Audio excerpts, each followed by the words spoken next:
A few moments later. সোনা তোমার hero জামাই লেগে কি বাইক কিনলা? তুমি কবা আমার পছন্দ পালসার। তুমি আবার কইও না যে আমি ওটা হিগে দিছি। তাইলে জামাই গেদার শেরওয়ানি আর বর শাড়ি আনবার কেরা কেরা যাবো? তাহলে আর কেডা যাবো? আমার ছোট ভাই সিদ্দিক আর দুটো ভাবি যাইবো। গেলে এলো, ওরা তো অত বুঝবো না, সাথে আপনিও যাইন। না তাহলে ভাবিরে যাবো কে? আপনার বই না যাবো উনি তো পছন্দ করে নেবনি। দেখছো স্যাটার বাল, বিয়ার আগে কুরকুরি ভাইসা গেছে গা, বিয়ার পরে তো বাপ মাক ভাতি দিব না। তেরে পেশাল প্যান আছে আমার বিয়ের শপিং শুরু করার আমি করবো নি, তোমার কথা চিন্তা করা লাগবো না। আমি ভাবতে আছি যে ভাতের লাগে ডাইল আর ব্রয়লার খাওয়া উড়াই দিমু, এমনিতেও খিলে নাম পাওয়া যায় না। এই চোখে তেল দিয়ে কান্দা দেখছেও না?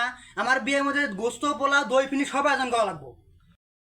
শুনছো চুদ্দুরপুর কথা, বিয়ে করে ঘর জামাই খাও গা, তোর বাচ্চা থাকবো না। না বাজান রাগ করেন না, অনেক কষ্ট করে একটা পাত্রী পাইছে, বাকি যে উনি পাবো না পাবো দই রাগ করেন না। তাহলে বাবা টিনের ঘরটা ভেঙে একটা পাকা ঘর করলে কেমন হয়? তোমাকে বউ তোর পাকা ঘর থাক পারবো না।